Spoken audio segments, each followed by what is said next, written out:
আমাৰ চেনেলৰ অন্য এটি ভিডিঅ'ৰ মাজতে পুনৰবাৰ স্বাগতম জনাইছোঁ আপোনালোকক। এই ভিডিঅ'টোত আমি অসম চৰকাৰৰ যি এডিআৰই গ্ৰেড 3 গ্ৰেড 4 এক্সাম আৰু অসম পুলিচৰ যি ইণ্টাৰভিউ আহি আছে ফিজিকেল টেষ্ট, সেই ইণ্টাৰভিউখিনিত বা সেই পৰীক্ষাখিনিত ডমিচিয়াল নতুবা পিআৰচি কোনখন চাৰ্টিফিকেট প্ৰয়োজন হ'ব সেই বিষয়ে এই ভিডিঅ'টোত আলোচনা কৰিম। কাৰণ বিভিন্নজনে বিভিন্ন ধৰণে কথা কৈ আছে বা বিভিন্ন নিউজত কিছুমান প্ৰচাৰ হৈ আছে যে পিআৰচি লাগিব, ডমিচিয়াল লাগিব।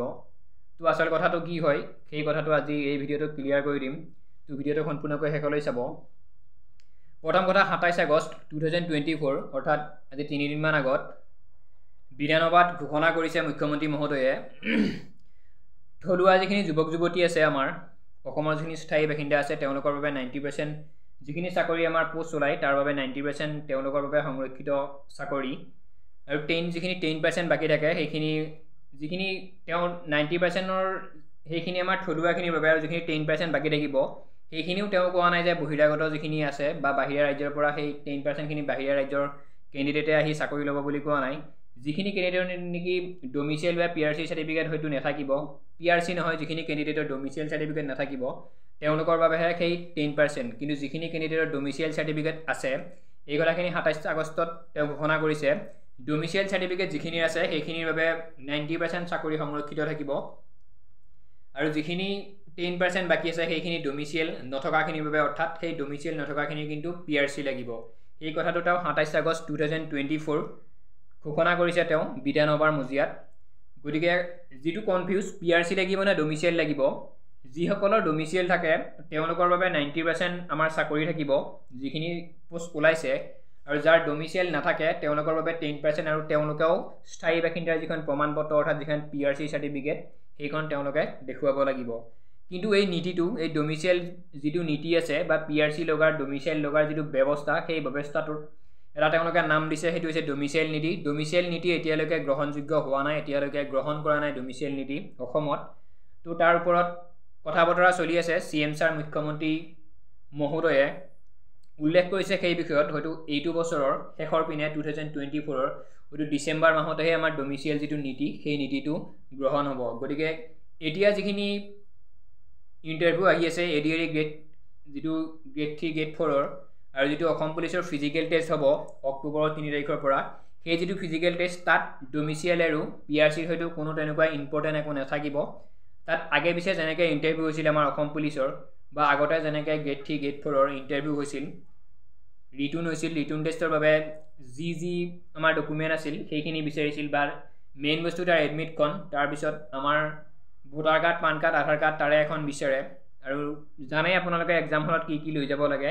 আগতে যেনেকৈ এক্সাম হৈছিল 2022ত, এইবাৰো ঠিক তেনেদৰে এক্সাম হ'ব, কাৰণ ডমিচিয়েল নীতি এতিয়ালৈকে চৰকাৰে গ্ৰহণ কৰা নাই। কিন্তু আৰু কিছু দিন পিছত ডিচেম্বৰ মাহত তেওঁলোকে ডমিচিয়েল নীতিটো গ্ৰহণ কৰিম বুলি কৈছে। তাৰপিছত যিবিলাক পোষ্ট ওলায় সেই পোষ্টখিনিত কিন্তু সম্পূৰ্ণ ডমিচিয়েল চাৰ্টিফিকেট, আৰু অৰ্থাৎ 2025ত 2025 চনত যিখিনি চাকৰি ওলায়, যিখিনি নিযুক্তি ওলায়, সেই নিযুক্তিখিনি ডমিচিয়েল বা পিআৰচি চাৰ্টিফিকেট লাগিব।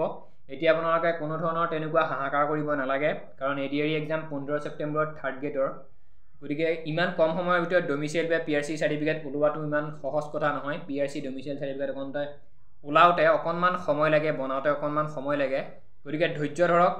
যিটো ইণ্টাৰভিউ আহি আছে এডিআৰই গ্ৰেড 3 গ্ৰেড 4 আৰু অসম পুলিচৰ যিটো ইণ্টাৰভিউ আহি আছে, সেই ইণ্টাৰভিউটোত পিআৰচি বা ডমিচিয়েলৰ কোনো ধৰণৰ ইম্পৰ্টেণ্ট নাথাকে, কোনো ধৰণৰ প্ৰয়োজন নাই বুলিয়ে ক'ব পাৰি। হ'লেও যদি আপোনালোকে পিআৰচিৰ বাবে আবেদন কৰিছে, এবাৰ খবৰ ল'ব ইণ্টাৰভিউৰ আগত। যদি আপোনালোকৰ পিআৰচিখন হৈছে তেতিয়াহ'লে লৈ যাব ইণ্টাৰভিউত, সেইটো ভাল কথা। আৰু যদি ডমিচিয়েলৰ বাবেও যদি এপ্লাই কৰি থৈছে, যদি ডমিচিয়েলখন আপোনাৰ ইণ্টাৰভিউৰ আগত আহে চাৰ্টিফিকেটখন, তেতিয়াহ'লে সেইখনো ইণ্টাৰভিউত লৈ যাব। কিন্তু ইম্পৰ্টেণ্ট বুলি এতিয়ালৈকে পুলিচৰ ইণ্টাৰভিউ বা এডিআৰই গ্ৰেড 3 গ্ৰেড 4ৰ যিখিনি ইণ্টাৰভিউ হ'ব, ৰিটুন টেষ্ট হ'ব, সেই ইণ্টাৰভিউখিনি কিন্তু এতিয়ালৈকে তেওঁলোকে ইম্পৰ্টেণ্ট বুলি কোৱা নাই ডমিচিয়েল আৰু পিআৰচি চাৰ্টিফিকেট। কাৰণ এতিয়ালৈকে ডমিচিয়েল আৰু পিআৰচি যিখন লাগে আমাক, সেই ডমিচিয়েল যিটো নীতি আছে সেই নীতিটো এতিয়ালৈকে অসম চৰকাৰে গ্ৰহণ কৰা নাই। সেয়া গ্ৰহণ কৰিব এইটো বছৰ শেষৰ পিনে 2024 ডিচেম্বৰ মাহতহে সেই নীতিটো গ্ৰহণ কৰিব। এতিয়া আপোনালোকে কোনো ধৰণৰ হাহাকাৰ কৰিব নালাগে, ডমিচিয়েল চাৰ্টিফিকেট নাই, পিআৰচি চাৰ্টিফিকেট নাই বুলি, আৰু নেক্সটত হয়তো তেনেকুৱাকৈ ডমিচিয়েল আৰু পিআৰচিৰ ওপৰত আপোনালোকে কমেণ্টো কৰিব নালাগে। এতিয়া যিখিনি এক্সাম হ'ব 2024ত, তাত এইকেইখন চাৰ্টিফিকেটৰ সিমান ইম্পৰ্টেণ্ট নাই, তেওঁলোকে বিচৰা নাই। তো ভিডিঅ'টো ইমানেই আছিল। গতিকে আজিৰ পৰা আপোনালোকে, মই ভাবোঁ ডমিচিয়েল আৰু পিআৰচিৰ ওপৰত কোনো ধৰণৰ আপোনালোকৰ সন্দেহ নাই।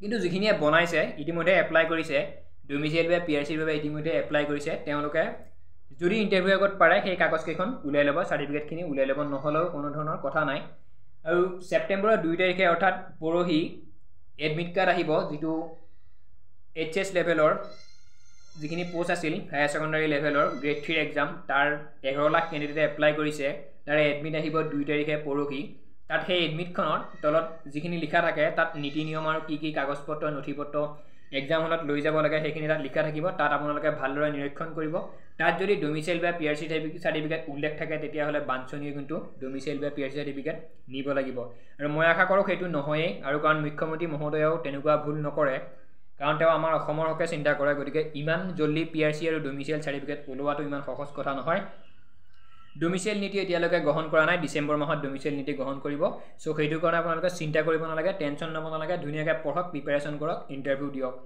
এতিয়া এছএছচি যিটো আমাৰ এক্সাম হৈ গ'ল যোৱা 2024 যিটো এক্সাম হৈ গ'ল সেই এক্সামটোত কিমান বহিৰাগত ল'ৰাই আহি কৰবাৰ পৰা কিবা ল'ৰা আহি মুছলমান ল'ৰা বঙালী ল'ৰা আহি কিনে এক্সাম দিছিল হয়তো গম পাইছে যেতিয়া আমাৰ ডমিচাইল নীতিটো গ্ৰহণ কৰিব 2024 ডিসেম্বৰ মাহত তেতিয়া কিন্তু তেনেকুৱা ধৰণৰ আৰু প্ৰবলেম নাথাকিব অসম চৰকাৰৰ যিখিনি চাকৰি বা অসমৰ যিখিনি কেণ্ডিডেটৰ চাকৰি সেই চাকৰিখিনি বাহিৰা কেণ্ডিডেটে আৰু কাঢ়ি নিব নোৱাৰে সেইটো কাৰণে ডমিচাইল নীতিটো এটা খুব ভাল নীতি যিখিনিয়ে পিআৰচি আৰু ডমিচাইলৰ বাবে এপ্লাই কৰি থৈছে যদি ইণ্টাৰভিউ আগত আপোনালোকৰ সেই কাগজখন ৰেডি হয় সেই চাৰ্টিফিকেটখন ৰেডি হয় কাগজখন উলিয়াই লৈ ইণ্টাৰভিউ মাৰিব আৰু যদিও ওলোৱা নাই এতিয়ালৈকে কাগজখন চিন্তা কৰিব নালাগে আৰু 2 তাৰিখে যেহেতু থাৰ্ড গ্ৰেডৰ এক্সামৰ এডমিট কাৰ্ড আহিব তাত উল্লেখ থাকিব ক'ত কি লৈ যাব লাগে আৰু যদি বুজি নাপায় যেতিয়া এডমিটখন আহে তেতিয়া মই নিশ্চয় আপোনালোকক ভিডিঅ' আকাৰে গোটেইখিনি কথা বুজাই ক'ম তো ভিডিঅ'টো ইমানেই আছিল হয়তো এতিয়াৰ পৰা আপোনালোকৰ চিন্তা মৰিল ডমিচাইল আৰু পিআৰচি চাৰ্টিফিকেটৰ বৰ্তমান কোনো ধৰণৰ প্ৰয়োজন নাই বুলি যদি মাজতে আকৌ সিএম ছাৰে কিবা আপডেট নিদিয়ে ডমিচাইল বা পিআৰচি চাৰ্টিফিকেট লাগিব বুলি যদি আপডেট নিদিয়ে পৰীক্ষালৈ হয়তো ডমিচাইল বা পিআৰচি চাৰ্টিফিকেটখন নালাগে তো ভিডিঅ'টো ইমানেই আছিল চাই যদি ভাল লাগিছে লাইক কৰিব কমেণ্ট কৰিব বন্ধু বান্ধৱীৰ মাজলৈ শ্বেয়াৰ কৰিব যদি চেনেলটোলৈ নতুনকৈ আহিছে চেনেলটি ছাবস্ক্ৰাইব কৰিব ধন্যবাদ জয় অসম